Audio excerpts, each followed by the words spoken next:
इस कार्यक्रम के पुण्यार्चक हैं जयंती परिवार अलवर राजस्थान।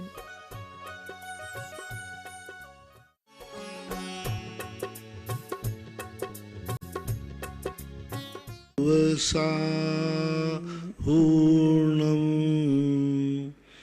पंच परमेष्टि भगवान की जय। आचार्य श्री गुरुवर कुंद महाराज की जय। आचार्य श्री गुरुवर विद्यासागर महाराज की जय। परम पूजनीय निर्यापक श्रवण मुनि श्री सुधा सागर जी महाराज की जय। चुल्लक श्री गंभीर सागर जी महाराज की जय। सभी जिज्ञासु एवं श्रोतागण अपने अपने स्थान से नमोस्तु करें पूज्य श्री को। जिज्ञासा शुरू करता हूँ। शुभम जैन इंदौर से पूछते हैं, महाराज जी ऐसी मान्यता है कि पौष मास में नई वस्तुएं नहीं खरीदी जाती हैं, तो ये मान्यता क्या सही है और सम्यक दृष्टि को इन्हें मानना चाहिए? देखो, सम्यक दृष्टि को क्या समझते हैं? सम्यक दृष्टि क्या व्यवहारहीन होता है? क्या लोक परंपराओं से दूर करता है? क्या सम्यक दृष्टि संसार के परंपराओं को स्वीकार नहीं करता है? हर स्थान पर सम्यक दर्शन नहीं आना चाहिए। सम्यक दर्शन इतना कमजोर नहीं है मोम का कि पिघल जाए। ये ज्योतिष शास्त्र का विषय है। ज्योतिष शास्त्र के अंदर पूष माह को मल मास कहा जाता है। इसमें सूर्य धनु के हो जाते हैं।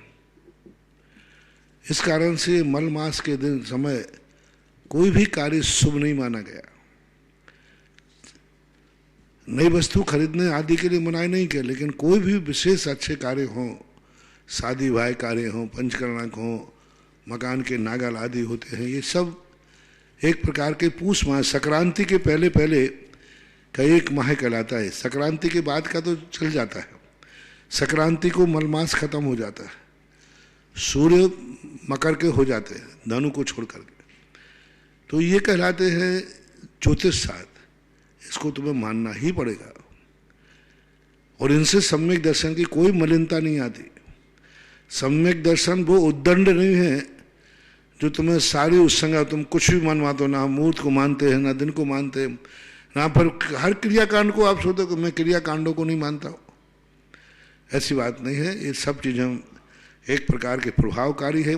ज्योतिष भी एक जिनवाणी का अंग है, तो उस ज्योतिष को भी एक सीमा में, मर्यादा में, हमारे शास्त्र में लिखा, ऐसी लोक परंपराएं मान्य हैं जिससे हमारे मूल धर्म की वीतरागता, मूल धर्म की अहिंसा समाप्त न हो।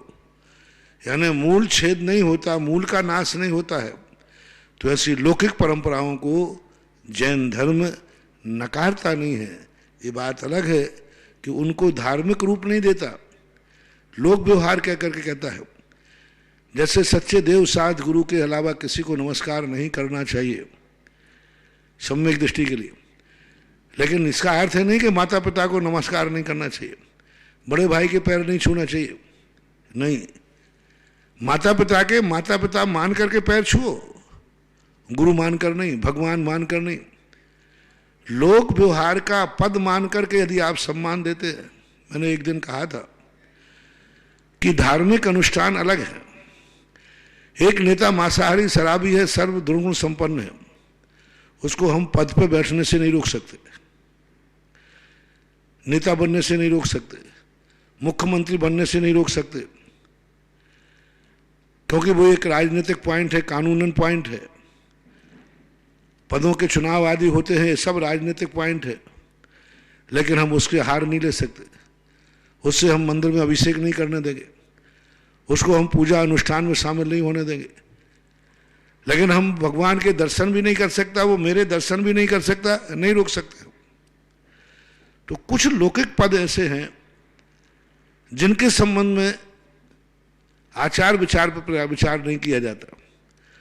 कुछ पद ऐसे हैं जिन पर आचार विचार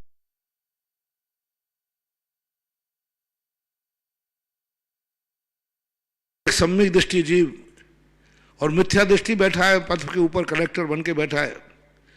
अब सम्यक दृष्टि जीव को जाकर वहां सर कहना ही पड़ेगा, प्रतिमाधारी है, गृहस्थ है, परिवार है, व्यापार धंधा है, फाइल कलेक्टर के पास है और कलेक्टर मांसाहारी है, मिथ्या दृष्टि है, सब कुछ है, धर्म को बिल्कुल नहीं मानता, तो भी वहाँ जाके आपको सर कहना पड़ेगा, उसके आते ही तुम्हें खड़े होना पड़ेगा, उसको रिस्पेक्ट देना पड़ेगा।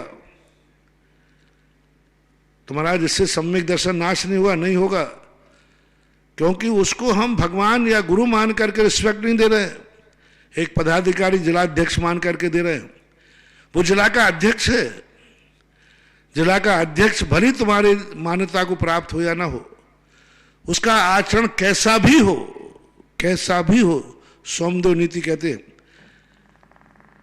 वो जिला का अध्यक्ष है, उस अध्यक्ष पद से आप नहीं रोक सकते, और अध्यक्ष है तो आपको सम्माननीय कहना ही पड़ेगा, सर कहना ही पड़ेगा।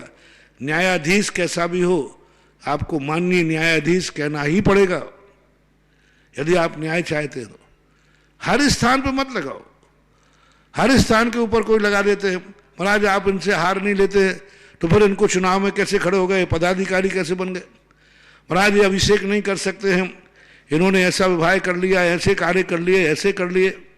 कई प्रश्न आते मेरे सामने कि महाराज उसने ऐसा विवाह कर लिया, आप हार नहीं लेते हो, लेकिन वो तो कमेटी में पदाधिकारी है।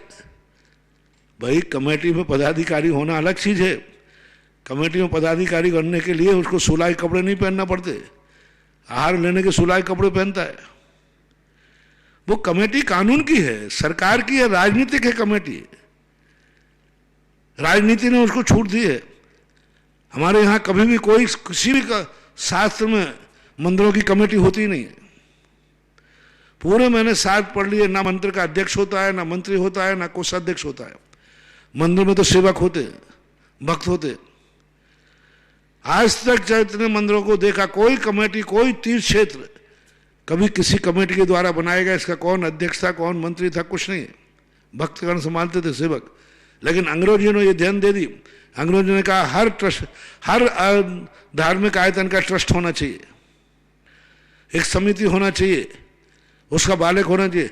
हमारे तो 3 लोग के नाच को इन अंग्रेजों ने नाबालिग कर दिया, जितने मंदिर हैं सब नाबालिग में आते, और नाबालिग का कोई गार्जियन होना चाहिए। बताओ कितना बड़ा कानून बना दिया, नाबालिग का कोई मालिक होना चाहिए, अध्यक्ष मालिक है उसका, पदाधिकारी मालिक है।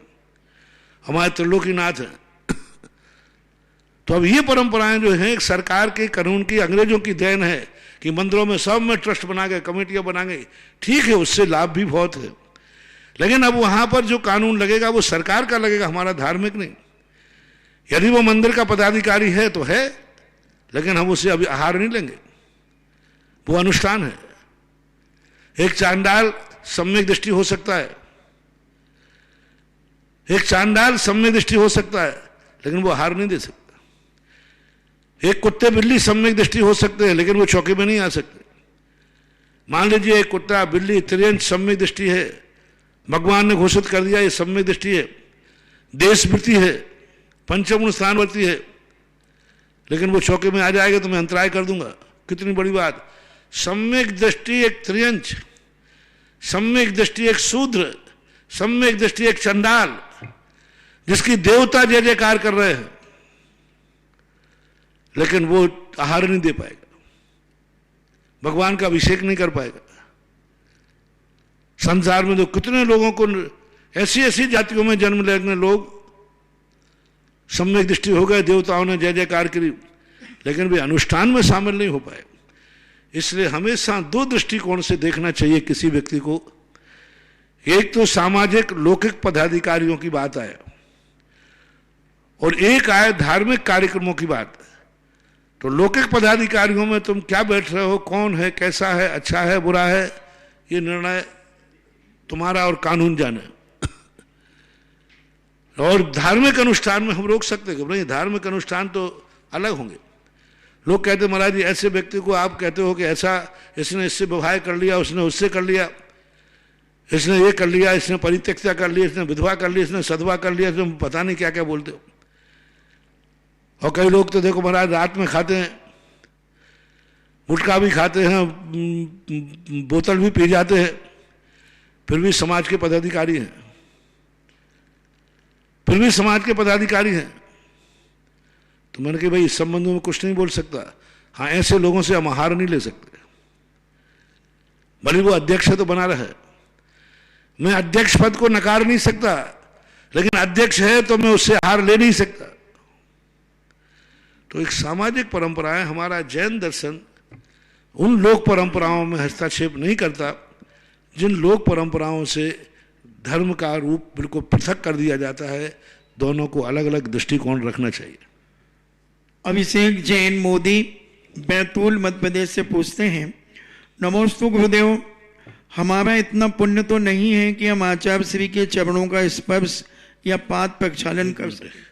आज कानून है राजनीतिक का, आप किसी व्यक्ति को इसलिए बहिष्कार नहीं कर सकते कि ये मांसाहारी है। आप उसको वोट नहीं दें, आपको पसंद है, लेकिन आप टाइटल नहीं कर सकते पापी है।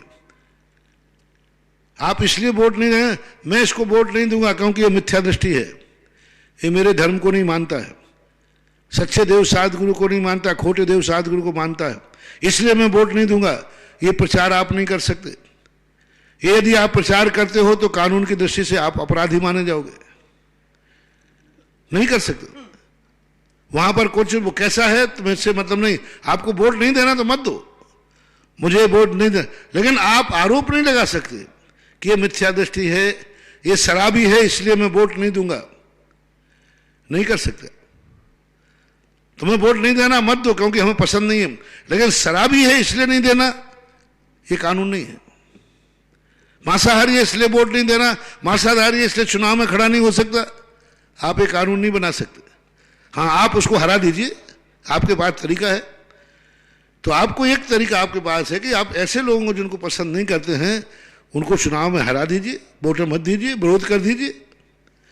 लेकिन आप धर्म को और उससे एक जोड़ते हैं और हमसे भी कहते महाराज जी आप इनको मना करते, इधर तो मना करते, उधर वो, इधर आपके ही भगत हैं जो आपको हार नहीं दे सकते को नहीं, लेकिन वो आपकी कमेटियों में पदाधिकारी हैं, पदों पे बैठे हैं, कार्यकारिणी के सदस्य हैं, फलाना है, जो कई, मैं तो कह रहा हूँ ऐसे लोग हैं जिनसे मैं कभी हार नहीं लेता और वो मंदिरों के पदाधिकारी बने बैठे हैं बहुत सारे भारत में। तो धर्म को और लोक व्यवहार को, राजनीति को और समाज को, इनको अलग अलग दृष्टिकोण से देखो, आगम इसका साक्षी है। अभिषेक जैन मोदी, नमोस्तु मुनिराज, हमारा इतना पुण्य तो नहीं है कि हम पूज्य आचार्य श्री के चरणों का स्पर्श या पाद प्रक्षालन कर सकें।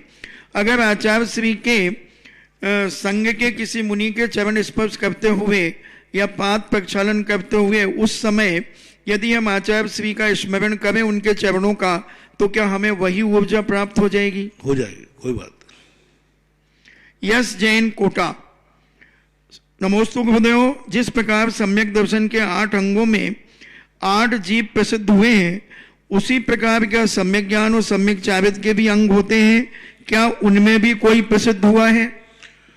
सम्यक ज्ञान के 8 अंग कहे गए, लेकिन वो कोई ऐसे कोई विशेष नहीं थे जिनमें प्रसिद्धि करना पड़े। कोई प्रसिद्धियों का ऐसा कोई अंग नहीं है, लेकिन 8 अंग होते हैं, अर्थाचार, वेदनाचार, उभयाचार, कालाचार, उपधानाचार, इस प्रकार से है, लेकिन उनका कोई प्रसिद्धि का उदाहरण नहीं मिलता। कंचन जैन रहली पटना से पूछते हैं, नमोस्तु महाराज जी, अविभक्त सम्यक दृष्टि मनुष्यों की संख्या निश्चित होती है क्या, और होती है तो कहाँ होती है? अविरत सम्यक दृष्टियों की मनुष्यों की संख्या निर्धारित की गई है। सर्वार्थ सिद्धि के अंदर, हाँ, सर्वार्थ सिद्धि है ग्रंथ है, उसके पीछे परिशिष्ट है, उसमें लिखा है सम्यक दृष्टि 2.5 दीप के जो सम्यक, क्योंकि सम्यक मनुष्य तो सम्यक दृष्टि 2.5 दीप नहीं होते हैं, 700 करोड़ संख्या इनकी है। अविरत सम्यक दृष्टि जो मनुष्य हैं 700 करोड़ हैं, 7 या 700 करोड़ देख लेना उन्हें, 7 करोड़, हाँ 7 करोड़ भी हो सकते हैं, देख लेना उसको। तो सर्वार्थ सिद्धि के पीछे दिया हुआ है परिशिष्ट में, तो इनकी संख्या जो भोग भूमि की, विधेय क्षेत्र की सब मिलाकर नहीं ज्यादा होगी, क्योंकि 13 करोड़ मनुष्यों की संख्या है। 1300 करोड़ तो पंचम गुण स्थान व्यक्ति की, हाँ, पंचम गुण स्थान की 13 करोड़ संख्या है, 1300 नहीं। तो इस प्रकार से 3 कम 9 करोड़ तो छठे 7 में गुणा 9 करोड़, और 13 करोड़ जो है पंचम गुण स्थान वर्तों की, चौथे गुण स्थान के दाम मिस स्टैंडिंग हो रहा है कि 700 या 7 करोड़। 7 करोड़ तो नहीं हो सकती है, पक्का है, क्योंकि जब 13 करोड़ पंचम गुण स्थान की है तो चतुर्थ गुण स्थान की ज्यादा ही है, तो वहां पर से आपको ज्ञात हो जाएगा ऐसा।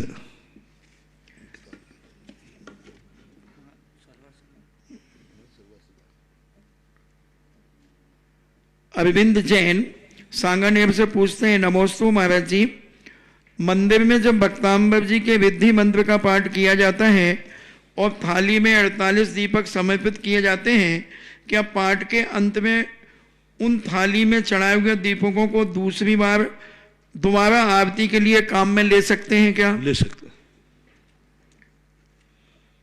आरव जैन पूछते हैं, महाराज जी, जो कुछ जमीकन चीजें हैं मगर उनके ऊपर की पत्तियां आदि क्या त्यागी व्यक्ति ग्रहण कर सकते हैं, जैसे मूली की पत्ती है आदि? पत्तियों के संबंध में बहुत सारी चर्चाएं होती हैं। इस संबंध में मैं सर्वथा अभक्ष की घोषणा नहीं कर सकूंगा, क्योंकि बहुत सारे त्यागी वृत्ति पत्तियां लेते हैं। साधु संघों में पत्तियां चलती हैं, मेथी आदि की भांति जो होती है। मैं इसका सर्वथा निषेध नहीं कर सकूंगा, लेकिन इतना जरूर कहूंगा, जो नहीं लेते हैं तो अच्छा है, क्योंकि पत्तियों में शोधन करने की स्थितियां थोड़ी सी कठिन होती है। लेकिन उनको सर्वथा अभक्ष कहना, ये तो मैं नहीं समझ सकता हूं कि उनको अभक्ष कहा जा सकता है, क्योंकि सज्जन लोग भी, धर्मी लोग भी पत्तियों को ग्रहण करते आए हैं। औषधि के रूप में पत्तियां बहुत सारी प्रसंग में आती हैं। तुलसी की पत्ती, बहुत सारे त्यागी वृत्ति सभी उकाली बना करके लेते हैं। यदि पत्ती को हम अभक्ष कह दें तो अभक्ष तो किसी भी रूप में नहीं खाई जा सकती। अभक्ष तो सर्वथा से है, जैसे आलू प्याज आदि अभक्ष है, तो ये औषधि रूप में भी नहीं खा सकते। तो पत्तियों को यदि हम सर्वथा अभक्ष करते हैं तो बहुत बड़ा दोष बनेगा, क्योंकि बहुत सारी पत्तियां औषधि हैं। तुलसी की पत्तियां और भी पत्तियां जैसे होती हैं, पौधीना है। अब पौधीना कितने लोगों को पित्त बढ़ जाता है, औषधि के रूप में उपयोग किया जाता है। कितनी सारी पत्तियां, ब्राह्मी पत्ती जो औषधि रूप में, त्यागी वृत्ति भी लेते हैं। जब वो पत्ती लेते हैं औषधि के रूप में सही, तो सर्वथा अभक्ष तो नहीं है अभक्ष, लेकिन फिर भी जितना बचा जाए उतना वो उसके त्याग के ऊपर है ऐसा। राजीव जैन शिवार्थी अमरपाटन से पूछते हैं, नमोस्तु महाराज जी, नवग्रैविक में धर्म श्रवण किस प्रकार संभव है? परस्पर में, जो एक दूसरे के द्वारा उपदेश देते हैं, क्योंकि वहाँ मिथ्या दृष्टि भी बराबर के समय दृष्टियों के साथ बैठते हैं, चर्चा करते हैं, तो परस्पर में धर्म श्रवण हो सकता है। श्रीमती चंदा जैन आष्टा से पूछती हैं, नमोस्तु मेरे परम आराध्य गुरुदेव, तिबार नमोस्तु, अणु अणु सब समान होने पर भी कालाणु में बहुप्रदेशी बनने की योग्यता क्यों नहीं है? क्योंकि वो अरूपी है। पुद्गल इसलिए बन जाता है कालाणु, क्योंकि वो स्पर्श रस गंध वाला है, उसमें स्निग्ध और रूक्ष गुण है। स्निग्ध रूक्ष गुण पाए जाने से वो बंध को प्राप्त हो जाते हैं। कालाणु अरूपी है, उसमें स्निग्ध और रूक्ष गुण न होने से उनमें बंध को प्राप्त होना नहीं होता। आदित्य जैन साईपुर से पूछते हैं, नमोस्तु गुरुदेव, कि माँ बाप को सुख देने के लिए माँ बाप की हर संतान को क्या कर्तव्य है उनका? उसको अच्छे आचरण दें, अच्छे विचार रखें। मैं पहले कह चुका हूँ, बचपन से ही बच्चे के अनुसार न चलें, अपने अनुसार चलें। बच्चे की इच्छा पूर्ति की अपेक्षा अपनी इच्छाओं की पूर्ति बच्चे से कराएं। बच्चे को कोई खिलाना है, बच्चे की इच्छा के अनुसार न खिलाएं, तुम क्या खिलाना चाहते हो वो खिलाएं। बच्चे की इच्छा के अनुसार न पहनाएं, तुम क्या पहनाना चाहते हो वो पहनाएं। बच्चे की इच्छाओं के प्रति तो नजरअंदाज करके अपनी इच्छाओं से बच्चे को प्रभावित करें, तो बच्चा आपके अनुसार चलेगा, अच्छे मार्ग पर चलेगा, सुखी रहेगा। डॉक्टर मगन जैन आष्टा, परम पूजनीय गुरुदेव नमोस्तु, जिज्ञासा है, तत्वार सूत्र जी में उपयोगो लक्षणम सूत्र में लक्षण किसे कहते हैं? लक्षण का तो पहचान, जो अन्य वस्तुओं में से किसी लक्षित वस्तु को पृथक कर देती है, उसको लक्षण कहते हैं। आत्मभूत और अनात्मभूत लक्षण को सरलता से समझें। आत्मभूत और अनात्मभूत। आत्मभूत लक्षण, अनात्मभूत। आत्मभूत लक्षण वो कहलाते हैं जो आत्मा के साथ सदा रहते हैं और आत्मा के साथ उनका अविनाभाव संबंध होता है, जैसे जीव का उपयोग दर्शन, ये आत्मभूत लक्षण है। अनात्मभूत लक्षण कहलाता है जैसे जो जी मनुष्य है, मुनि है, स्पष्ट रूप से पिछी वाला, छाता वाला। अरे उस लकड़ी वाले को बुलाओ, अभी अनात्मभूत है, व्यक्ति लकड़ी वाला नहीं होता, लेकिन लकड़ी की मुख्यता होगी। तो बाह्य वस्तुओं से जैसे मुनिराज हैं, पिछी वाले हैं, ये छाता वाला है, ये काला कोट वाला है, तो पर वस्तुओं के आलम्बन से किसी की पहचान बनाई जाती है तो उसे अनात्मभूत लक्षण कहते हैं। और जो पर वस्तु के बिना स्वतः त्रिकालिक आत्मा में बना रहता है उसे आत्मभूत कहते हैं। जो चौथे गुण स्थानवर्तियों की संख्या का प्रसंग आया था वो देख लिया। 700 करोड़ चतुर्थ गुण स्थानवर्ती 2.5 रूप में मनुष्यों की संख्या है। 13 करोड़ पंचम गुण स्थानवर्तियों की संख्या है। 3 कम 9 करोड़ छठे से लेकर 14वें गुण स्थानवर्ती मुनिराजों की संख्या है। नमोस्तु गुरुदेव।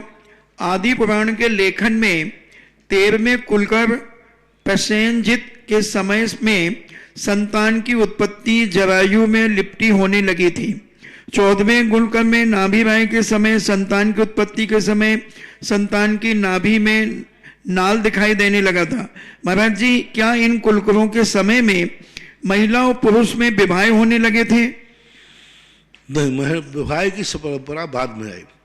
मरु देवी का भी विवाह हुआ था। मरु देवी के जो नाभि राय के पिता थे उसके पहले जो कुलकर थे 3 नंबर के, पीछे से दूसरे नंबर, वहाँ से विवाह की परंपरा चालू हो चुकी थी। यानी नाभि राय का जो मरु देवी के साथ विवाह हुआ वो विवाह ही हुआ। अंतिम कुलकर का विवाह हुआ। अंतिम कुलकर के पहले एक कुलकर और हुए, उनका नाम है प्रसेनजित, ऐसा कोई नाम है, तो उनके द्वारा विवाह परंपरा हो चुकी थी। यानी कुलकरों के रहते हुए कुलकर का खुद विवाह हुआ है ऐसा मानना चाहिए, क्योंकि तीर्थंकरों का जन्म युगलियों के यहाँ नहीं होता, क्योंकि हुंडा और सर्प नहीं कहेंगे। अब कोई कहे कि सदा कुलकरों में अंतिम कुलकर का विवाह होगा, ऐसा नहीं है, क्योंकि कुलकर भोग भूमि के जीव होते हैं। लेकिन नाभि राय और मरु देवी को यदि कुलकर की परंपरा, कुलकर होते उनका जन्म होता तो फिर तीर्थंकर का जन्म नहीं होगा। तीर्थंकर का जन्म उसी माँ पिता से हो सकता है जिनका संबंध विवाह से हुआ हो, जो जन्म से ही जोड़ी से जन्मे हो। भोग भूमि का नियम है, दोनों युगल जन्मते हैं, दोनों ही बड़े होकर के वही दंपति बन जाते हैं। आज के समय में अपन उनको भाई भाई कहते, भाई बहन कहते। भोग भूमि की परंपरा है। तीर्थंकर ऐसे घरों में नहीं आएंगे जो पहले एक ही खून से पैदा हुए हों दोनों, और दोनों ही बाद में जाकर दंपति बन गए हों। तीर्थंकर वहां जन्म लेंगे। तीर्थंकर उसी कुख में जन्म लेंगे जिनका संबंध विवाह से हुआ हो। इसलिए स्पष्ट है कि मरु देवी और नाभि राय का विवाह हुआ था। मरु देवी विद्याधर श्रेणी की कन्या थी और विद्याधर श्रेणी की विद्याधर श्रेणी की कन्याओं से इनका विवाह हुआ था, और फिर बाद में तीर्थंकर का तो हुआ ही, सबको मालूम। संतान का जन्म क्या प्राकृतिक प्रसव के माध्यम से होने लगा था? हाँ, नेचुरल होता था। आदि पुराण के अंतर्गत भोग भूमि में 13वें कुलकर तक प्रसव के जिक्र नहीं आया, अतः निवेदन है इस जिज्ञासा का समाधान की कृपा करें। आदि पुराण के अंतर्गत भोग भूमि में 13वें कुलकर तक प्रसव के जिक्र नहीं आया। हाँ ठीक है, प्रसव होता ही नहीं था, तो अपने आप वो तो जन्म लेते ही उनको दोनों को छींक और जमाई आती थी, मर जाते थे। 13वें, वही तो मैंने कहा 13वें कुलकर के बाद ही इस प्रकार की अवस्थाओं की बनी है। नमोस्तु मुनिश्री मुकेश जैन पूछते हैं, कुलकरों एवं भगवान बाहुबली और भगवान आदिनाथ के समय में क्या साधारण मनुष्यों की लंबाई बाहुबली और आदिनाथ भगवान के समान होती थी? कुलकरों की नहीं, मनुष्यों की। हाँ, सभी की मनुष्य। नाभि राय की ऊंचाई 525 धनुष थी। बाहुबली की और उनके पिता नाभि राय की ऊंचाई 525 धनुष थी। उसके पहले की ऊंचाई बढ़ती हुई थी, और उस समय 500 525 के लोग होते थे। ये निश्चित है, क्योंकि नाभिराय और बाहुबली ये दोनों तो 525 के थे ही। भरत, वृषभसेन 99 भाई 500 धनुष वाले थे। ब्राह्मणी सुंदरी की काया 500 धनुष प्रमाण थी। मरुदेवी की काया 500 धनुष प्रमाण थी। नंदा सुनंदा की काया 500 धनुष प्रमाण थी। तो इन सब की काया 500 धनुष प्रमाण है, इससे होता है। सभी की 500 ही होती हो ऐसा भी कोई नियम नहीं, क्योंकि संस्थान वामन संस्थान भी होता है। जैसे आज 5-6 फुट में कोई 1 हाथ 2 हाथ के भी होते, तो उस समय भी थोड़े बहुत थे, लेकिन ऋषभदेव के समय वामन संस्थान की ज़्यादा उपलब्धि नहीं थी, क्योंकि भोग भूमि काल में समचित्र संस्थान ही होता है, अन्य संस्थान नहीं होते हैं। धीरे धीरे संस्थानों में फर्क आने लगा। परम पूज्य आचार्य गुरुदेव श्री विद्यासागर जी महाराज के आज्ञानुवर्ती शिष्य निर्यापक श्रवण मुनि पुंगव श्री सुधा सागर जी महाराज के मुखारबिंद से देश विदेश में अपने घरों पर विराजित टीवी के समक्ष जिज्ञासा भेजने वाले, सुनने वाले, देखने वाले उन सभी भक्तों की ओर से गुरुवर के चरणों में त्रैबार नमोस्तु नमोस्तु नमोस्तु।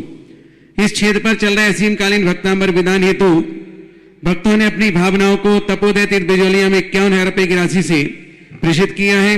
सुखानंद, कंचन, मोहित, कुमकुम, पड़पड़गंज, दिल्ली, इन्होंने 22 जनवरी को विधान करने की भावना भाई है। गौशाला हेतु 51 रुपए की राशि प्रीतेश टीना जैन के जन्मदिवस के अवसर पर दिल्ली निवासी ने प्रदान किया है। और इस क्षेत्र पर एक और असीमकालीन भक्तांबर विधान हेतु तीर्थ क्षेत्र बिजौलिया में 51,000 रुपए की राशि चंद्रानी, आशीष, प्रीति, प्रांजलि, प्रिमित जैन सपरिवार पुणे, इन्होंने 24 जनवरी को विधान करने की भावना भाई है।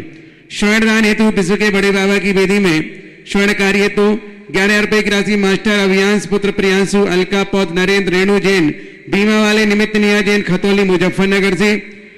पंचकड़क में प्रतिष्ठा में उन्हें अपनी सहयोग राशि प्रदान करनी थी। 11,000 रुपए की राशि रमेश चंद जैन बैंक वाले ग्वालियर। 51 रुपए की राशि परम पूज्य मुनिश्री के आचार्य के उपलक्ष्य में अजीत प्रमिला जैन ठग संथारा वाले इंदौर वृक्षारोपण हेतु क्षेत्र पर प्रदान की है। सभी के दान की अनुमोदना में सम्मान में तालियां हो जाएंगी। प्रथम जिज्ञासा है महाराज श्री डॉक्टर उषा सेठी जयपुर, जिन्होंने इस प्रतिष्ठा हेतु पूजन सामग्री का पुण्यार्जन भी करने की भावना भाई है। पूज्य गुरुदेव के चरणों में सपरिवार नमोस्तु। महाराज श्री, मेरी जिज्ञासा है कि अक्षेत पार्श्वनाथ जी को भी केवल ज्ञान एवं प्रथम संवत्सरण स्थल कैसे कहा जाता है? पार्श्वनाथ भगवान का केवल ज्ञान गणक अक्षेत पार्श्वनाथ को भी कहा जाता है कि प्रथम संवत्सरण में आया था। बहुत बार हम समाधान कर चुके हैं। दोनों इतिहास में अपनी अपनी मान्यता है। प्रमाणिक वहां पर हमें अहिच्छेद सा कोई शास्त्रों में कहीं देखने को नहीं मिला। प्राचीन शास्त्रों में बस एक सकरगढ़ का नाम मिलता है, तो सकरगढ़ यहीं पास में है। लेकिन मैंने तो कहा ना कि तीसरा भी मिल जाए तो मैं तीनों को नमोस्तु करने को तैयार हूँ। जय हो। इसलिए अब है, इतिहास है, हिस्ट्री जाग्राफी बेवफा, रात भर अटा दिन में सफा। जय हो। अगली जिज्ञासा है अश्विनी गोदा जयपुर, गुरुवर के चरणों में नमोस्तु। महाराज श्री, भगवान को पूजन विधान, जब हम भगवान के चरणों में पूजन विधान करते हैं तो बहुत सारे विकल्प आते हैं कि श्रीफल कैसे चढ़ाना चाहिए, मतलब कि श्रीफल की चोटी किस तरफ हो, भारी वाला भाग किस तरफ होना चाहिए, कलश में श्रीफल को कैसे लगाना चाहिए, चोटी अंदर रहे कि कलश का भारी भाग अंदर रहे। इन सारे विकल्पों का समाधान आप गुरुवर करें। सीधी बात है, प्रकृति ने खुद श्रीफल जहां से लगता है, लटकता है, नीचे भारी होता है, वैसे श्रीफल को आप पकड़ लीजिए और ऐसा कर दीजिए। अपनी उंगलियां कैसी है, ये बाहर को बहती हुई। कोई भी एनर्जी है दक्षिण से उत्तर की तरफ जाती है, सामने की तरफ जाती है। तो रस वहां से लेता है, लेकिन संग्रह कहाँ करता है नारियल? नीचे की तरफ। तो जो पीछे का भाग है वो अपनी तरफ होना चाहिए, जो हमें एनर्जी संग्रह करेगा। और ग्रहण कहाँ से करेगा? नारियल पेड़ में आपने लटकता देखा होगा, तो पेड़ में लटकता है ऊपर जहाँ छुआ होते हैं, वहां से तो वो रस लेता है, और नीचे जो रस भाग होता है वहाँ रस का संग्रह करता है। इसलिए नारियल को हमेशा ऐसा ही पकड़ना चाहिए। जटा भाग जो है वो सामने रहना चाहिए, उसका जो पीछे का भाग है वो अपनी तरफ होना चाहिए। वो संग्रह का प्रतीक है, वो पूंजी का प्रतीक है, वो अधिष्ठान का प्रतीक है, उपलब्धि का प्रतीक है, यानी कहना चाहिए भंडार है। उसका मुख सामने होना चाहिए। आपका मुख सामने है कि पीछे? सामने। सामने है। तो मुख आपका सामने, ऐसे नारियल का मुख सामने करना चाहिए। एक दूसरी बात, नारियल एक अंजुली का आकार का है, दुनिया में और कोई फल ऐसे नहीं होते। अंजुली देखो, अपनी अंजुली ऐसी बनती है, तो नारियल को ऐसे पकड़ेंगे तो प्राय नारियल की अंजुली बन जाती है, वो मंगल रूप है। कोई भी दुनिया का फल अपने अंदर रस से भरा हुआ नहीं रहता, पृथक रूप से। सारे जितने रस हैं सबको निचोड़ना पड़ता है, और ये कलश का रूप होता है। जैसे कलश में अपन दूध जल भर देते हैं मांगलिक, ऐसे संसार के जितने फल हैं, ऐसा कौन सा फल है जो रस को अपने अंदर इकट्ठा करता हो, निचोड़ना नहीं पड़ता हो, अहिंसक है। सारे फलों को नस निकालना है तो नेट छोड़ना पड़ेगा, पेलना पड़ेगा। इसमें कुछ नहीं, एक छेद कर दीजिए और आप पानी निकाल लीजिए। यदि कहीं पर आपको मंगल कलश नहीं है, ब्रह्मचारी जी, कहीं यदि आपको मंगल कलश नहीं है, विधान करना पड़े, तो 3 गिरी श्रीफल मिल जाए तो उनको मारने पे 4 स्थापित कर दें। श्रीफल से सबसे बढ़िया मंगल कलश है। मान लो कहीं नहीं है, गीला श्रीफल है, आप गीले श्रीफल को बढ़िया साफ करके और श्रीकार बनाकर कर दीजिए, अपने आप का भरा हुआ मंगल कलश है वो, तो मंगल के रूप में भी है। तीसरा, ये अपना अलग अस्तित्व रखता है। जो दल भाग है और जो ऊपर का कठोर भाग है, सूखने के बाद दोनों को छोड़ देता है। सारे फल चिपके रहते हैं, तो इसमें कुछ ऐसे गुण हैं, बाहर से कठोर है, अंदर से आपको देखा है, मालूम है एकदम शुक्ल सफेद है। तो कुछ ऐसे नारियल के गुण हैं जो मांगलिक रूप माने जाते हैं, ऐसा पकड़ना चाहिए उसको। महाराज श्री उन्होंने ये भी पूछा था, और शांति धारा के समय भी जटा भाग ऊपर रखना चाहिए, नीचे का भाग कलश ऊपर। कई लोग उल्टा रख देते हैं, वो उल्टा किस लिए रख देते हैं, गिर नहीं जाए,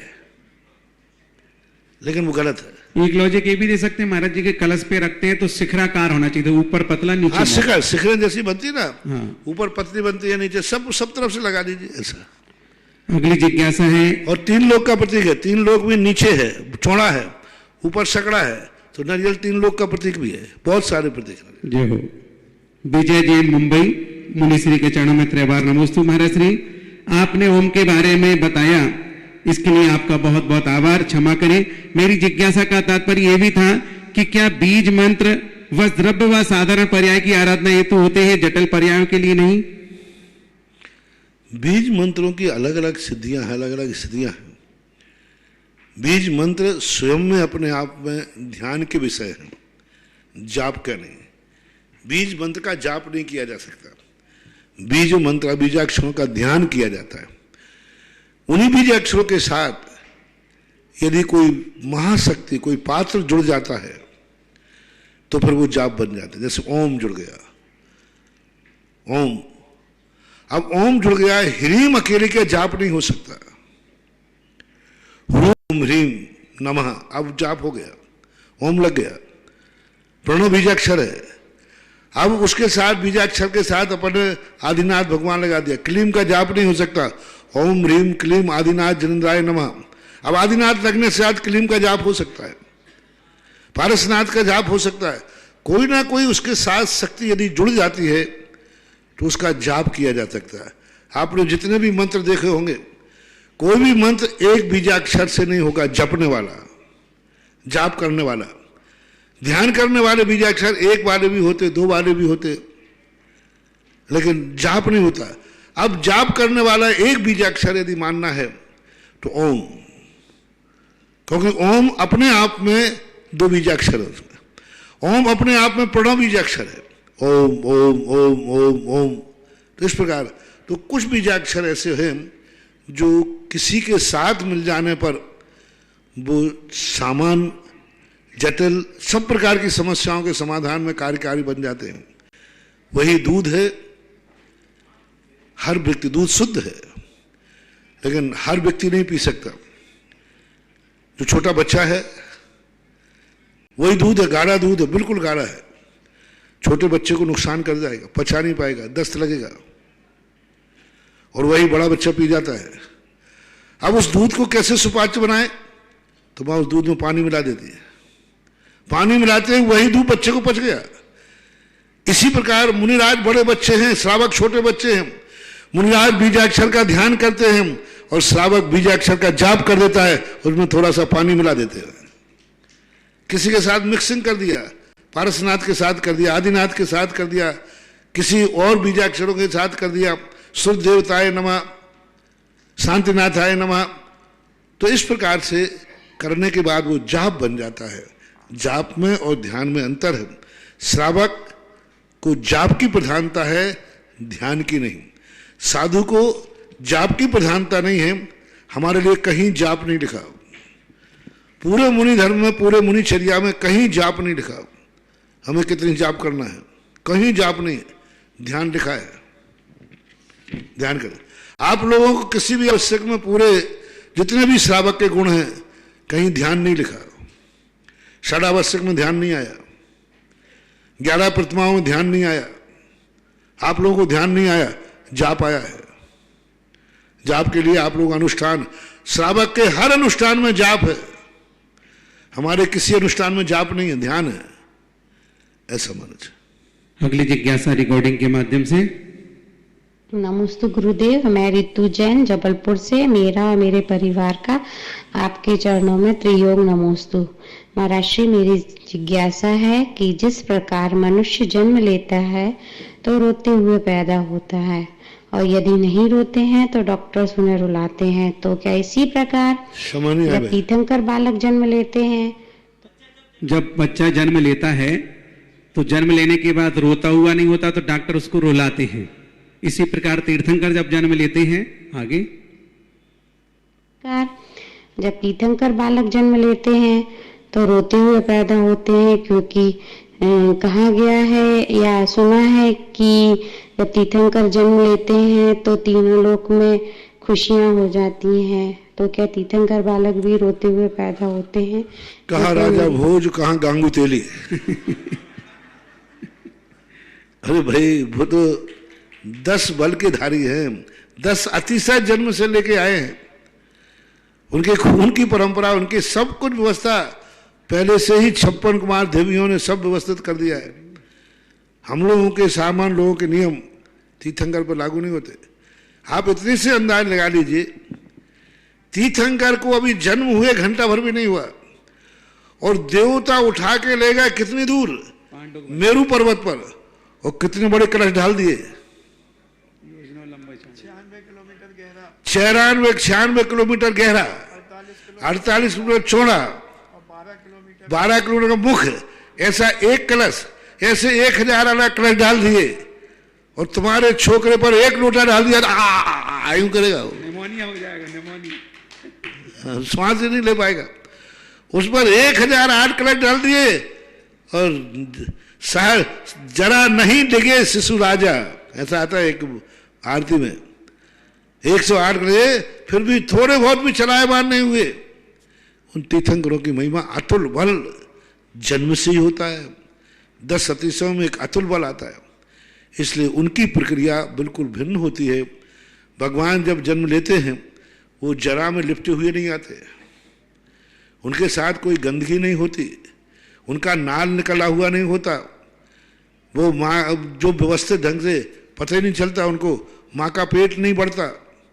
जब बालक गर्भ में आते हैं तो माता के पेट की त्रिबली भी भंग नहीं होती, त्रिबली कराती है ना, पेट जब सामने होता है ना, रंच मात्र भी किसी को ये पता नहीं चलता कि माँ गर्भवती है, ये उनकी विशेषता है। और जब गर्भ में भी वो ज्ञानी होते हैं, अवध ज्ञान से सब उनका ज्ञान काम करता रहता है, वो बुद्धिहीन नहीं होते ज्ञान कर्म में। ऐसा आता है कि एक बार गर्भ के समय भगवान महावीर के जीव हिलने लगा, तो उन्होंने कहा कि माता को गर्भ हो जाएगा, तो उन्होंने बिल्कुल स्तब्ध हो गए। तो माँ को संदेह हो गया कि पेट में हिलना जुलना बंद हो गया, गायब तो नहीं हो गया। तब महावीर फिर हिले, अरे माँ को तो संदेह हो गया, कष्ट हो गया। यानी वो इतने ज्ञानी और सजग रहते हैं गर्भावस्था में। कितने 1 लाख योजन ऊपर ले गए, तुम्हारा छोकरे को तो जुकाम हो जाए, और वहां लेके चले गए मेरू पर्वत, तुरंत का बालक, अभी घंटा भर भी जन्म लिए हुई नहीं हुआ। तो तीर्थंकरों के अंदर ये सब विशेषताएं नहीं होती, उनके जन्म पर किसी को सुआ सूतक नहीं लगता, माँ को कोई गंदगी नहीं होती, बेटा कोई गंदगी में लिप्त नहीं होता, बिल्कुल रिफाइंड शुद्ध, जैसे एकदम स्फटिक मणिवत बेटे का जन्म होता है, वहाँ 56 कुमारियाँ उस प्रोसेस को सब अंतर ध्यान होकर के सब खत्म कर देते हैं। अगली जिज्ञासा पुनः रिकॉर्डिंग के माध्यम से। नमोस्तु महाराज श्री, मेरी जिज्ञासा है कि मनुष्य जन्म होते लेते हैं तो रोते रोते पैदा होते हैं, और यदि नहीं रोते हैं ये तो हो गया। अगली। नमोस्तु गुरुदेव, मैं रितु जैन जबलपुर से। मेरा आगे वाली चलिएगा। अगली जिज्ञासा बोलता हूँ, जब तक सेट करो। श्रीमती चंदा डॉक्टर मगन जैन अष्टक, गुरुदेव के चरणों में नमोस्तु। महाराज श्री, मेरी जिज्ञासा है, अणु अणु सब समान होने पर भी कालाणु में भी बहुप्रदेशी बनने की योग्यता क्यों नहीं है? अभी बोल दिया हम लोग ऐसे। महेंद्र जैन पत्रकार, इंदौर, गुरुदेव के चरणों में नमोस्तु। महाराज श्री, मुश्किलें और समस्याएं जिंदगी का एक हिस्सा है, लेकिन दूसरे हिस्से में अपार खुशियां और सफलता के द्वार हैं। महाराज जी, मुश्किल यह है कि अधिकांश लोग मुश्किलों और समस्याओं का रोना रोते रहते हैं और दूसरे हिस्सों की खुशियां और सफलता के द्वार अपने पुरुषार्थ से नहीं खोल पाते। तो महाराज जी, कौन सा पुरुषार्थ हमें खुशियां और सफलता के द्वार खोलने में सहायक हो सकता है? काल के प्रश्न इसी विषय पर चल रहे हैं। अतीत को हम रोएं नहीं, भविष्य को हम याद ना करें, वर्तमान में जो मिला है उसको सुरक्षित करें, क्योंकि भविष्य की कल्पनाओं में हम वर्तमान का सुख खो देते हैं। अभी प्रतिदिन के प्रातः काल के श्रृंखलाबद्ध प्रवचन इसी विषय को लेकर चल रहे हैं। आप कहीं से यूट्यूब आदि से सुन सकते हैं, आपका विस्तार से समाधान वहाँ मिलेगा। अभी हम संक्षेप में दे जाएंगे। प्रातःकाल उदाहरण से, आगम से, अनुभव से, नीतियों से, सब तरफ से समझाते हैं, क्योंकि व्यक्ति वर्तमान के सुख को भूल जाता है और भविष्य और अतीत के दुखों को याद करके वह क्योंकि वर्तमान हमारे अतीत का फल है, वर्तमान हमारे भविष्य का बीज है। ध्यान रखना, वर्तमान में दो चीजें हैं। अतीत का तो फल है, जो हमने किया था वो मिल रहा है, और वर्तमान भविष्य का बीज है, जो बोएंगे वो कल काटेंगे। यदि वर्तमान में हम खुशी और अच्छे रहेंगे, हमारी भविष्य खुशी में रहेगी। वर्तमान में हम दुखी रहेंगे, भविष्य हमारा दुखमय रहेगा। और वर्तमान में हम दुखी हैं, अतीत हमारा दुखमय था, क्योंकि जैसा बोओगे वैसा पाओगे। सरसों बोओगे सरसों निकलेगा, गेहूं बोओगे गेहूं निकलेगा। आज वर्तमान में तुम दुखी हो, कल भी तुम दुखी थे, और आज वर्तमान में तुम सुखी हो, अच्छे आदमी हो, तो कल भी अच्छे आदमी होगे। आज तुम बेइज्जती, तुम्हारी कोई इज्जत नहीं है, कल भी तुमने कोई बेइज्जती का काम किया था, पक्का है।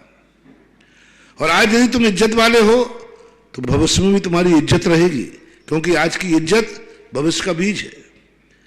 इसलिए वर्तमान को हमारे लिए दो रूपों में देखना चाहिए। जब हमें क्लेश होने लग जाए कि मेरे पास तो कुछ भी नहीं है, मेरी इज्जत तो कुछ भी नहीं है, मेरे पास तो कोई इच्छा की पूर्ति नहीं है, मेरे पास तो धन दौलत है ही नहीं, मैं तो बीमार रहता हूँ, मेरी कोई सुनते ही नहीं है, मेरी कोई पूछ नहीं है, ये सारे प्रश्न तुम्हारे अंदर उठते हर व्यक्ति रहता है। मैं हमेशा बीमारी रहता हूँ, मेरे पास कभी दो पैसा भी नहीं आता, मैं तो गरीब हूँ, पैसा जुड़ता ही नहीं, इतनी मेहनत करता हूँ। कई लोग कई प्रकार से दुखी है, तो इसका मूल कारण है आपका भविष्य गलत था। किससे जाना? आपके वर्तमान से। आपके वर्तमान की गरीबी बता रही है कि आप अतीत के पापी हैं। आपने कोई ऐसा खोटा काम किया है जिससे लक्ष्मी ने सौगंध दिखाई है, इसके यहां तो नहीं जाऊंगी चाहे कुछ भी हो जाए। मैंने एक दिन प्रवचन दिया था, बहुत पहले 2-3 दिन दिया था, कि जड़ पदार्थ भी अपन से नाराज होते हैं।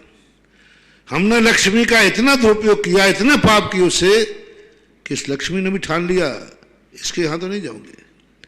कितनी मेहनत कर ले तू, कितनी परिश्रम कर ले, तुझे खाने के लाले पड़े रहेंगे, परेशान होता रहेगा। तो वर्तमान की गरीबी बता रही है, अतीत के तुम कोई खोटे काम जरूर तुमने लक्ष्मी से किराए हैं। धन तुम्हारे पास था। जितने संसार में गरीब हैं और जितना ज्यादा गरीब हो, बेकारी हो, निश्चित समझना पूर्व भोग का ये टाटा मिर्ला डालमिया से कम नहीं है। जितना ज्यादा तुम्हें भिखारी मिले तो समझना ये आज इतना भिखारी क्यों है, आज इतना परेशान क्यों है। ये अतीत में इसके पास बहुत धन था, इस धन का इसने दुरुपयोग किया है, धन से इसने अय्यासी की है। धन से इसने बहुत बड़े पाप किए हैं। वर्तमान बता रहा है कि अतीत का ये पापी है, इसमें कोई संदेह नहीं करना, क्योंकि हमने पहले लक्षण बता दिया, वर्तमान अतीत का फल है। और जब तुम्हारा वर्तमान ऐसा है तो आप अतीत के पापी हैं, इसमें कोई संदेह नहीं। कोई इसको रोक नहीं सकता, ना इसको कोई बदल सकता है। आपकी खुद हालत बता रही। आप बीमार रहते हैं हमेशा, नियम से आपने कभी ना कभी किसी रोगी की उपेक्षा की थी, किसी रोगी की उपेक्षा की होगी। आपके पास दवाई थी, आप बचा सकते थे, आप अपनी मस्ती में थे, चले गए होगे। जिस तरफ से आप परेशान हैं, वो दुर्गुण आप में कल था, उसका फल आज है। अब बीज बना लीजिए। आज यदि तुमने वही किया जो कल किया था, तो कल फिर परेशान पड़ोगे। इसलिए आज का दिन खुशहाल बनाओ, आज का दिन अच्छा बनाओ, आज का दिन गरीबी में भी, दुख में भी सौगंध करो कि मैं अपने जीवन में कभी खोटा काम नहीं करेंगे, खोटे भाव नहीं रखेंगे, अच्छे भाव रखेंगे। हम कभी किसी से राग द्वेष जाऊं। और सबसे बड़ी चीज जिसके पास मिला, जो मैं अपने भक्तों को सदा एक मंत्र देता हूं, मैं तुम्हें अमीरी नहीं दे सकता, मैं तुम्हें स्वस्थ नहीं कर सकता, मेरे पास कुछ भी नहीं है, लेकिन मैं एक मंत्र हमेशा देता हूं, जो चीज तुम्हारे पास नहीं है, जिसके पास है, उससे कभी ईर्ष्या मत करना, उससे कभी झगड़ा मत करना, उसको सदा जय जिनेंद्र करना, तुम कल अमीर बन जाओगे। आशीर्वाद से नहीं बना पाऊंगा मैं। दुनिया का कोई मंत्र नहीं है अमीर बनाने का, कोई मंत्र नहीं, पूरे शास्त्र में निशान मारे। बस एक ही नियम है, तुम गरीब हो तो कभी अमीर से भिड़ने की चेष्टा मत करना, अमीर को देख करके ईर्ष्या मत करना, उसको सदा जय जिनेंद्र करना। 6 महीने करके देख लो परिणाम कैसा सुखद निकलता है। तुम रोगी हो, निरोगी को जय जिनेंद्र करो। मैंने बच्चों पर प्रयोग किया है, छोटे बच्चे, महाराज मैं बहुत पढ़ता हूं, मुझे याद ही नहीं होता। मैंने कहा याद है, पहले एक बताओ बेटा, जो तुम्हारे क्लास में अच्छे नंबर लाता है उसके प्रति क्या भाव है आपके? बोले महाराज मुझे बहुत गुस्सा आता है, ऐसे लगता है ऐसी काफी फाड़ दूं, ऐसी किताब चोरी कर लूं, ये भी मेरे जैसा फेल हो जाए। तो मैंने कहा बस यही तेरा पाप है कि तू पास नहीं हो पा रहा तो दूसरे को फेल करने का प्रयास करता है। अच्छा ये है, कल से नियम करो, हम खुशी मनाएंगे कि मेरा दोस्त मेरी क्लास में अच्छा पढ़ता है, और सबसे पहले क्लास में जाते उसको जय जिनेंद्र करना, जय जिनेंद्र करना, और भगवान से कहना भगवान मैं भली फेल हो जाऊं, कम से कम ये पास होता है। 1 साल मैंने इस साल करके देखो, जो पास नहीं हो रहा था वो 2nd डिवीजन पास हुआ। मां जय जिनेंद्र करना से, जो अच्छे नंबर लाने वाला है उसको जय जिनेंद्र करो, उसको रिस्पेक्ट करो। गुणेशु प्रमोदम। बीमार व्यक्ति है, स्वस्थ करने की और कोई दवाई है मुझे पता नहीं, आपका सिर दर्द कर रहा है, बहुत बीमार है, महाराज मेरी बीमारी कब दूर होगी? मैं नहीं कह सकता, बस एक लक्षण बता देता हूं। पड़ोसी में आपका बस साथी सो रहा है घर्राटे लेकर, और तुम्हारा सिर दर्द हो रहा है, और तुम्हें कैसा लग रहा है? कोई बार पानी में सो रहा, खूब घर्राटे लेकर सो रहा है जम के, और तुम्हारा सिर फट रहा है, नींद नहीं आ रही, तुम्हें कैसा लग रहा है? जल्दी बोलो ना। महाराज ऐसे लग रहा है कि इसको जम के मेरे प्राण निकल रहे और घर्राटे लेकर सो रहा है। 90% लोग उसका सोना बुरा मानते हैं। बस मेरी भविष्यवाणी है, तुम्हारे दुख कभी दूर नहीं होंगे, क्योंकि तुम अपने दुख में दूसरे को सुखी नहीं देखना चाहते। लो, सुखी होने का थर्मामीटर, बहुत जोर से वेदना, चीख निकलने वाली, नहीं छूंगा, मैंने तो पाप किए ही, जो मेरी नींद हराम है, मेरे कारण इसकी नींद खराब हो जाएगी।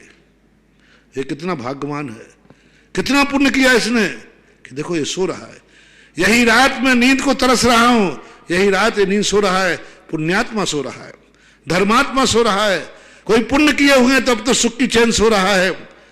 मैं भली कुछ भी करूं, मैं इसकी नींद हराम नहीं होने दूंगा। बहुत अच्छा, ये तुम करना शुरू करो, 6 महीने के अंदर अंदर तुम्हें नींद आना शुरू हो जाएगी, सुख के दिन आ जाएंगे। जय हो। ये हमारे शास्त्रों का कथन है, तो यही हम कह सकते हैं, बाकी तो सब जो है तो है। अगली जिज्ञासा पुनः रिकॉर्डिंग के माध्यम से। परम पूज्य गुरुवर के श्री चरणों में कोटि कोटि नमोस्तु। गुरु जी, सम्यक दर्शन की प्राप्ति के लिए जिन योग्यताओं का होना अनिवार्य है, उनमें एक जागृत मन भी आता है। गुरु जी, जागृत मन से क्या समझना चाहिए? कृपया जिज्ञासा का समाधान करिए।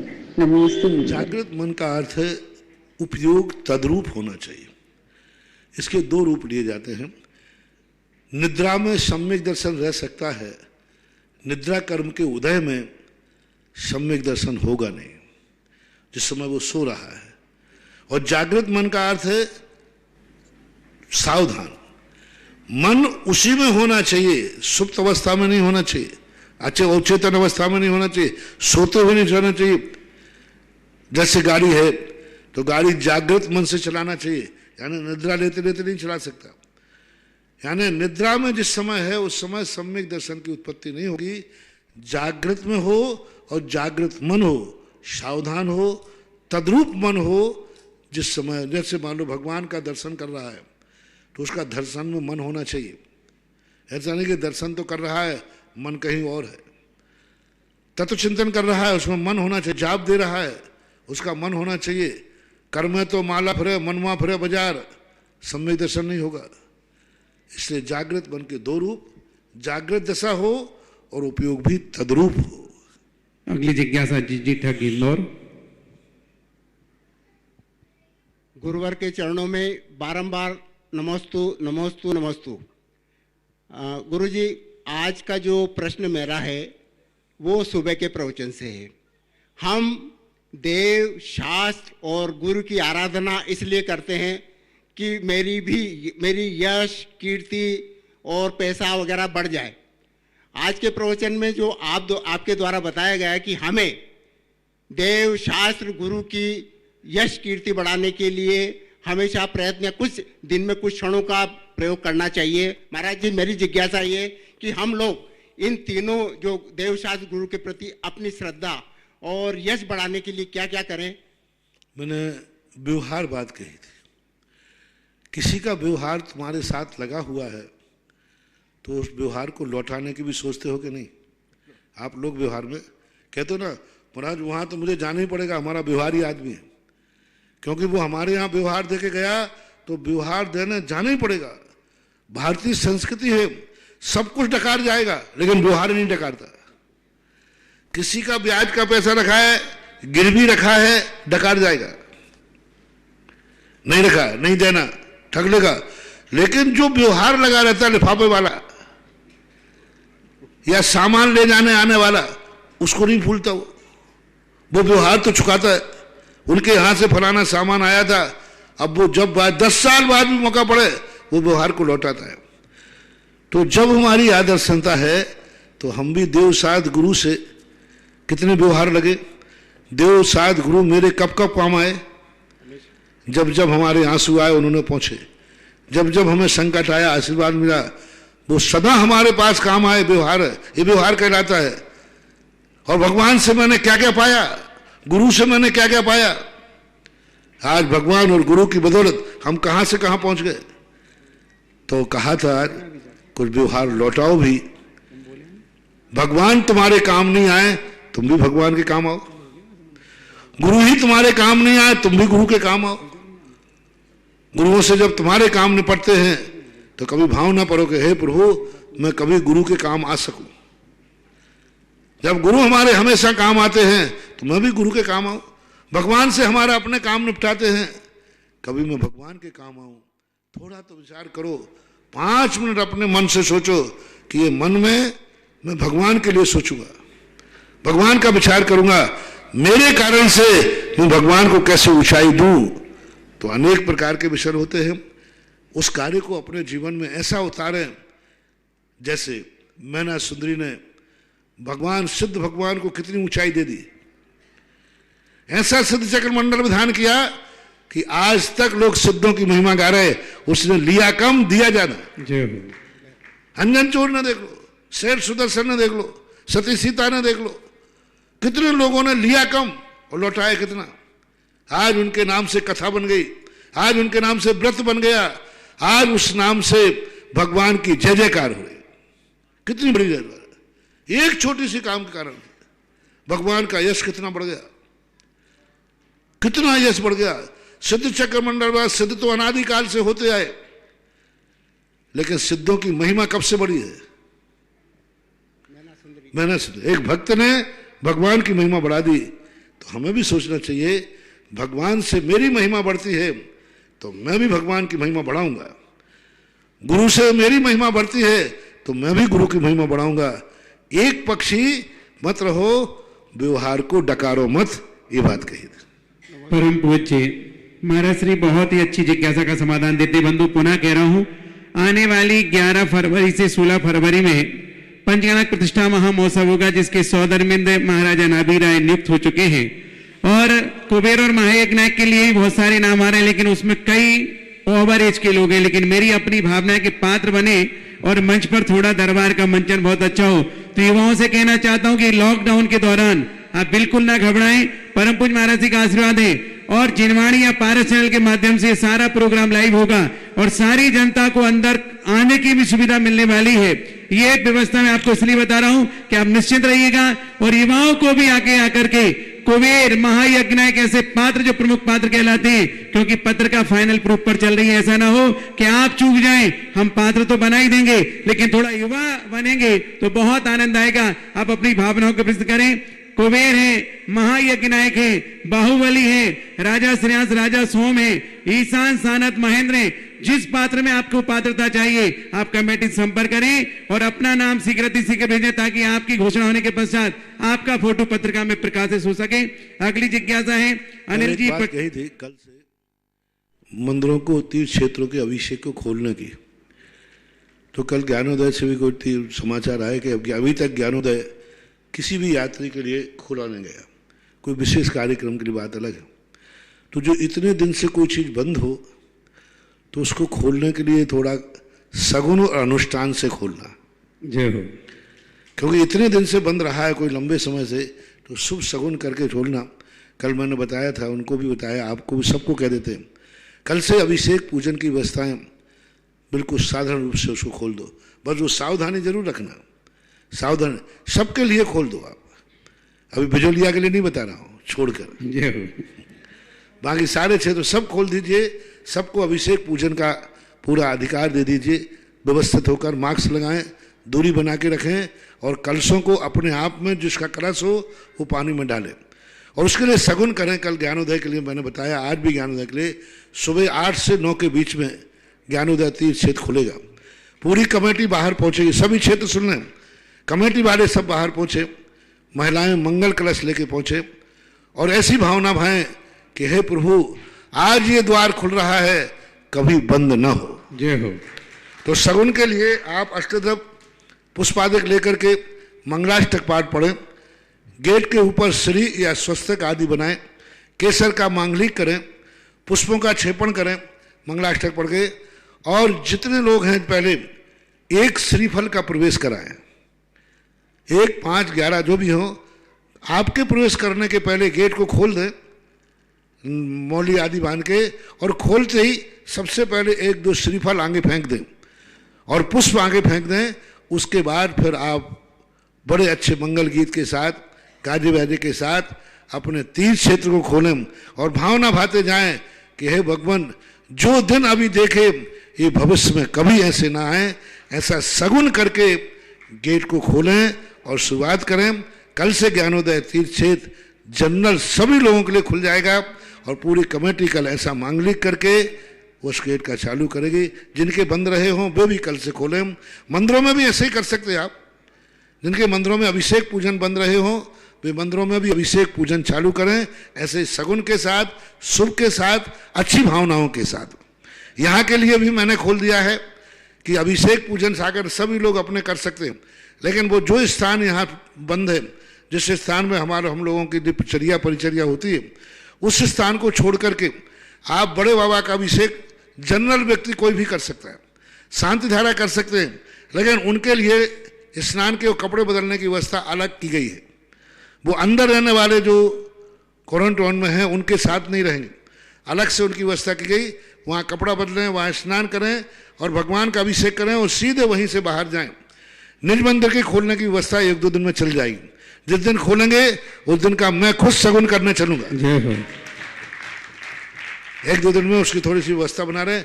यहाँ इसलिए सारी व्यवस्थाएं बनाना पड़ रही हैं क्योंकि मैं बैठा हूँ, इसलिए थोड़ा सा साधु की मर्यादा रह करके। बाकी बड़ा मंदिर सबके लिए, गांव वालों के लिए, बाहर वालों के लिए, लोग शांति धारा खुद आके कर सकते हैं, खुद बोली ले सकते हैं। अभी तक वो ऑनलाइन से करा रहे थे, अब वो स्वयं आकर के शांति धारा कर सकते हैं, बोली भी लगा के कर सकते हैं, खुद अपने हाथ से करें। सारी व्यवस्थाएं कल का बहुत अच्छा मुहूर्त है, सर्वार सिद्धि मुहूर्त है, अश्विनी नक्षत्र है और दिन गुरुवार है ना, गुरुवार दिन है, बहुत अच्छा दिन है। कल से अपन सब कार्य शुरू करेंगे। अगली जिज्ञासा। इस कार्यक्रम के पुण्यार्चक थे जयंती परिवार, अलवर, राजस्थान।